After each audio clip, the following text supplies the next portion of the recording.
Is I'm everyone feeling good? Yeah. Okay, good. So for today we will talk about descriptive text. But before that, coba sepertinya Neja hari ini sudah hadir, Hadir, Bu. hadir semua ya hari ini. Iya, Bu. Oke, baik. Sebelum kita mulai pelajaran hari ini, ada baiknya kita berdoa menurut agama dan kepercayaan masing-masing supaya pembelajaran kita uh, bisa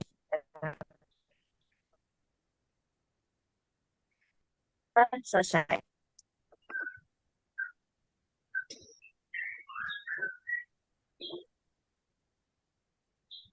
So last week we already learned about the type of general text. Jadi minggu lalu tuh kita sudah bahas ada jenis-jenis teks secara sekilas kita sudah bahas sedikit. Do you still remember what are the types of text? Ada apa saja contohnya? Coba Tiara, Descriptive. Descriptive, ma'am. apa? Descriptive report. Ya, tuh, good. Give applause for Tiara. Ya, jadi ada banyak ya sebenarnya selain yang dari Tiara tadi. Kita dalam satu setiap pertemuan akan membahas eh, yang sudah kalian bisa lihat juga di dalam RPS. Untuk hari ini kita akan membahas. Saya punya video. Silahkan lihat dulu video ini.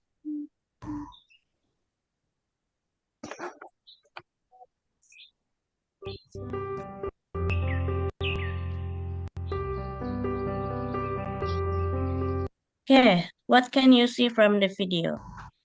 Apa yang bisa dilihat? Coba Dika.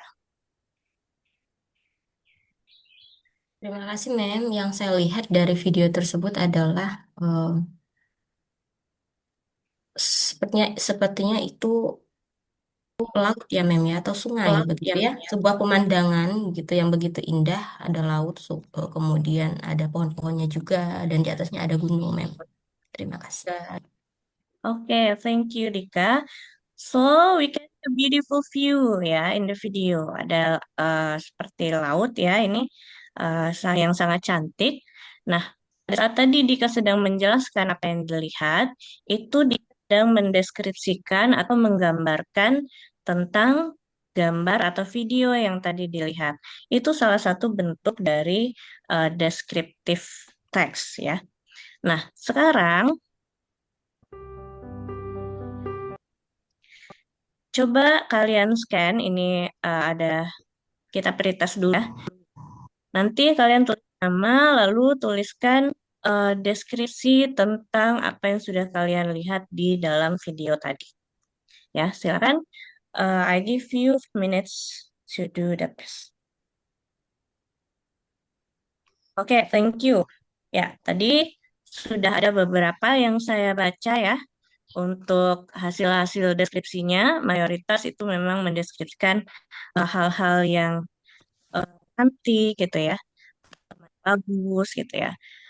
Itu adalah kalian sudah mencoba untuk menjelaskan sesuatu menggunakan deskripsi. Nah, hari ini kita akan atau tujuan kita hari ini adalah saya berharap nantinya kita akan menguasai teori komunikasi secara lisan dan tulisan dalam konteks akademik dalam bentuk menguasai generic structure dan linguistic feature dari teks berbasis genre atau untuk materi hari ini kita genrenya adalah descriptive text ya. So what is descriptive paragraph? Today we will talk about what is descriptive paragraph and then the use of adjective. Paragraph that describe how something or something look or feels ya. Jadi fungsinya tadi descriptive paragraph atau descriptive text itu untuk mendeskripsikan sesuatu ya. bisa sesuatu benda atau orang atau pemandangan seperti tadi, bagaimana dia terlihat, bagaimana dia terasa, kalau misalnya yang bisa dirasakan gitu ya. Jadi fungsinya descriptive type have some functions. For the first, it used to describe, ya, describe something atau someone. Jadi dia bisa untuk mendeskripsikan sesuatu. Lalu it gives impressions. Jadi descriptive text ini fungsinya untuk give impression, not definition. Jadi dia bukan mendefinisikan sesuatu, tapi menggambarkan atau memberikan impresi tentang sesuatu benda atau seseorang gitu ya. Lalu fungsi berikutnya it shows to shows the, jadi untuk menampilkan kepada pembaca tuh, ya. Dan yang terakhir to create a sensory image in the reader's mind.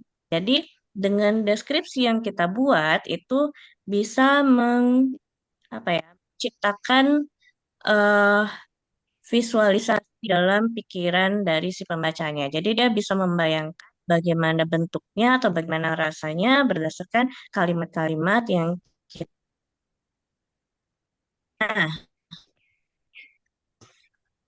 ada yang mau dibacakan?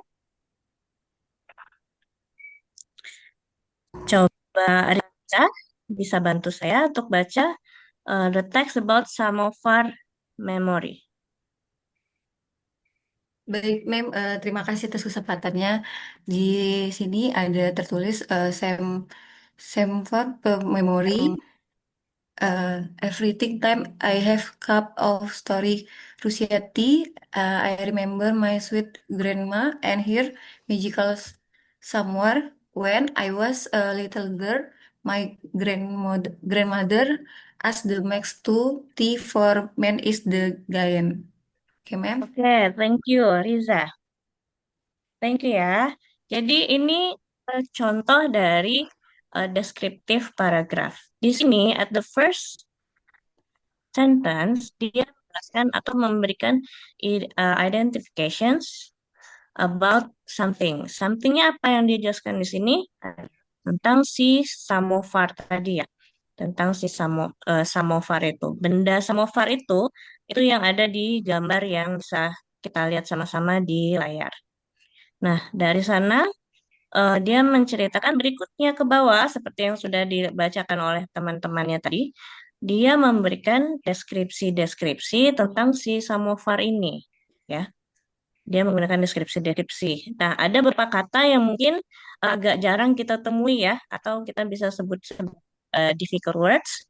Itu ada informasinya di bagian bawah. Jadi kalau yang kalian tidak tahu artinya, kalian bisa lihat di sini. In descriptive text atau descriptive paragraph, we use adjective to describe something atau someone ya. Jadi kita menggunakan adjektif tadi. Contoh-contohnya di sini ada misalnya yang pertama itu ada bawahi di situ dan ada ada magical samovar. Ya. Jadi kata-kata yang digarisbawahi ini adalah beberapa contoh dari adjektif ya. So what is adjective? Jadi apa itu adjektif kira-kira? Ada yang mau dapat? Coba yang belum ini Mutiara. Kata Gimana sifat, coba? Mem. Iya, adjektif itu kata sifat ya. Adjective is one of part speech that describes some extra information about the noun or a pronoun in a sentence. Jadi adjektif itu fungsinya dia kata sifat seperti yang disebutkan Mutiara tadi, kata sifat yang menjelaskan tentang suatu benda ya ini, tentang suatu benda atau bisa dia orang juga ya. Bisa juga seseorang. Jadi bisa sesuatu atau seseorang. You want describe about the size, you can use this word. Big, small, ukuran dari sesuatu. Or about the texture, gimana bentuk rasanya itu, apakah soft atau dia rough ya atau thin, slippery gitu. or the shape, oval, or dia flat, the feelings. Seperti yang saya tanyakan tadi, how are you atau how your feelings, ya, atau kalian sedang happy atau sedang sedih, marah, gitu ya. Waktu juga bisa kita kan di dalam adjektif kata-kata gitu ya. Itu beberapa contoh yang sering kita temui. Masih banyak adjektif yang lain. Nanti kita akan bahas lebih lanjut dan kalian juga bisa cari adjektif-adjektif yang lain di sumber. Have exercise in a sentence. Contohnya, I have a sentence is ya ada fast driver. Nah, di sini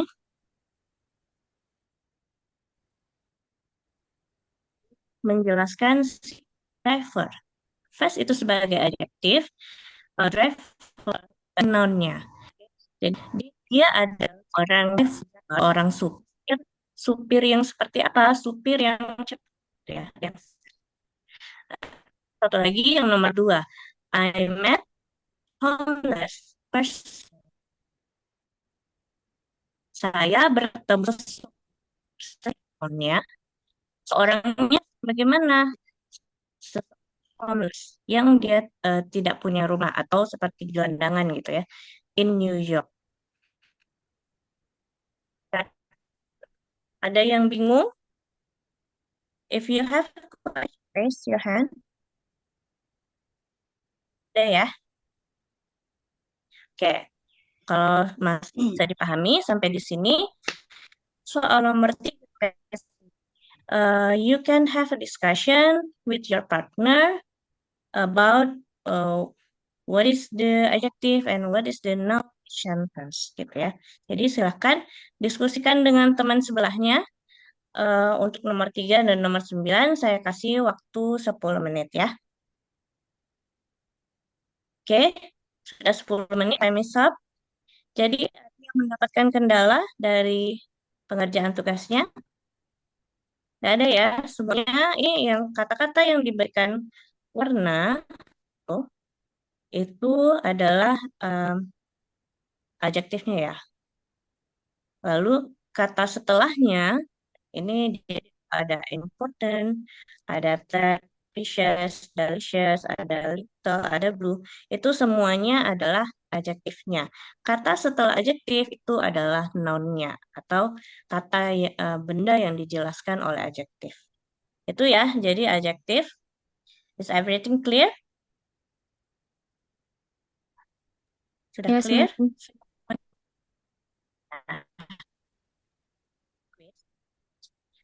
Di-scan, silakan di-scan untuk kuisnya. Silahkan dikerjakan dulu dalam waktu 8 menit. Nanti kita akan lihat who will be the highest score in this class. Oke, silakan. Oke, time is up. Oke, congratulations Tiara for the highest score. Jadi di kelas ini cukup tinggi ya nilainya. Paling tingginya itu udah sampai 90. Berarti cuma salah satu soal ya Tiara ya. Oke, good. Nah, sekarang write atau word ya. In a group of 4, choose one of your friends and then write a description about him or her using adjective sentences. And then after that, you will present in front of the class, and your classmate will guess who is it based on your. Untuk itu bebas ya, terserah kalian bisa pilih yang bekerja bersama, lalu nanti pilih dari 4 itu siapa yang mau kalian buat deskripsinya. Nanti setelah itu akan salah satu perwakilan grup akan membacakan ke depan dan teman-temannya menebak siapa yang dia deskripsikan. Gitu ya. Oke, saya kasih waktu 20 menit. Silakan.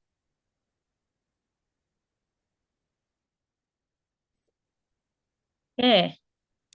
Udah habis. Waktunya.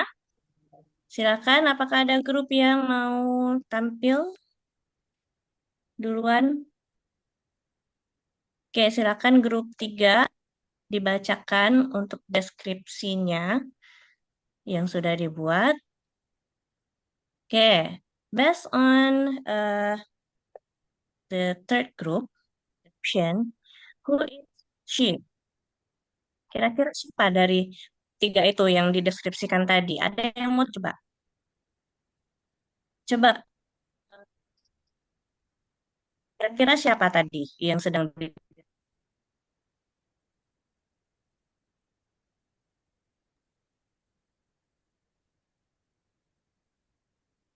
Waktunya sudah habis, Bu Anggun. Oh, oke. Terima kasih. Tes dan penutup.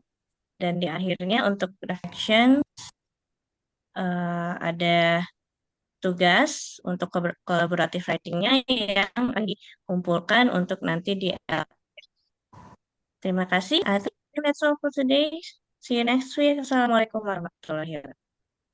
Waalaikumsalam warahmatullahi wabarakatuh. Terima kasih Bu Anggun. Baik, kepada Prof. Alexon, silakan Prof.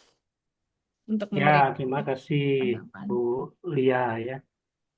Ya, udah bagus lah ini karena sudah sering masuk kelas Anggun ya. Ya, hanya mungkin kalau kita lihat dari sisi pengelolaan kelas ya, eh, kelancaran transisi antara satu kegiatan dengan kegiatan lain dalam pembelajaran itu harus kita perhatikan juga gitu ya. Jangan sampai terputus. Tadi mungkin karena ada gangguan suara yang kurang jelas membuat Iya. iya, betul. Karena itu tadi gangguan suara itu. Sehingga transisinya seperti agak tersendat. Tapi menurut saya, kalau seandainya gangguan suaranya hilang, sepertinya udah lancar itu. Ya. Nah, terkait dengan penguasaan materi, itu penguasaan materi itu nampak dari kelancaran dia menyampaikan ide. Ya, kelancaran dosen dalam menyampaikan materi itu. Tanpa terputus, tanpa harus menunggu lama misalkan gitu. Dan tadi itu sudah bagus untuk Anggun gitu ya. Eh, mungkin ada hal penting juga dalam penguasaan materi ini yaitu bagaimana kita bisa memberi contoh yang kontekstual. Artinya bagaimana mungkin dari teks itu kelihatan rumit, tapi setelah kita buat contoh yang konkret dalam kehidupan sehari-hari mahasiswa misalkan, dia menjadi lebih mudah dipahami. Nah itu ya, itu penting kita lakukan. Nah mungkin karena ini penampilan awal, jadi kita maklum tadi ada mungkin menyiapkan tampilan RPS kita butuh waktu tadi itu ya. Saya harapkan yang berikutnya mudah-mudahan lebih lancar gitu ya. Ya secara umum sudah bagus ya, Bu Anggun ya. Baik, terima kasih itu saja Mbak Lia, Bu Lia ya. Terima kasih banyak Prof. Baik, selanjutnya waktu untuk persiapan masih ada 5 menit untuk yang selanjutnya. Atau ada komentar dari yang lain? Boleh, kalau ada yang komentar, Ya, ngasih tambahan, komentar. silakan. Silakan. Sudah bagus semua. Atau tegang semua nih, semangat Bapak Ibu. Nggak berani ngasih komentar, lah nanti takut dikomentari lagi. Ya, Ini kemajuan bersama ya, Prof. betul, betul. Satu lagi mungkin ya yang nanti coba harus hati-hati terkait dengan ketepatan waktu, itu bagaimana Bapak Ibu bisa mengalokasikan waktu yang tepat antara tahapan mengajar itu kan 3 tahapan ya, Betul. pendahuluan, inti dan penutup. Nah, coba bisa nggak? Misalkan yang ideal itu misalkan pendahuluan itu 15% waktu, inti 70%, penutup 15%. Nah, kalau mungkin itu bisa kita kontrol gitu ya, itu akan lebih bagus gitu ya. Jadi kalau kita sering dengar dosen itu kadang-kadang pendahuluannya malah banyak panjang, hampir setengah waktu habis dengan pendahuluan gitu. Nah, itu juga itu bisa dikontrol. Kita sebaiknya bisa mengontrol itu terkait dengan ketepatan waktu gitu ya. Eh, Tadi Anggun sudah bagus misalkan menghargai pendapat peserta didik, peserta didik menjawab, dibilang terima kasih, bila perlu tambah terima kasih, kamu bagus hari ini, nah gitu ya. Itu juga respon yang positif untuk mereka gitu. Nah mungkin eh, ada yang kita perlukan di awal itu gitu ya, yaitu kita sering sebut itu apersepsi namanya. Apersepsi ini di awal kita mengingatkan mahasiswa terhadap materi yang sudah kita ajarkan minggu lalu. Dan kemudian pelan-pelan kita antarkan dia ke materi yang baru. Nah, jadi jangan begitu masuk kelas langsung hantam dengan materi baru. Jadi perlu kita ingatkan kembali mereka. Bagian mana mereka masih mengingat materi yang lalu. Nah, dari bagian itu kemudian pelan-pelan kita bawa ke dia dari materi lama ke materi yang baru. Itu dalam pendidikan namanya apersepsi. Nah, setelah itu baru kita jelaskan tujuannya apa pembelajaran ini. Tujuan itu upayakan di awal, gitu ya, penjelasannya. Termasuk pretest itu diupayakan di awal, gitu ya. Jadi setelah pretest mungkin kita sampaikan tujuannya apa dan kemudian bagaimana cara kita akan belajar pada pertemuan kali ini. Itu juga akan boleh dijelaskan kepada mereka. Nah, jadi gitu, Bu Lia, komentar Baik, saya. Terima Prof. kasih. Ya, baik untuk persiapan Ibu Dika, silakan Ibu untuk mulai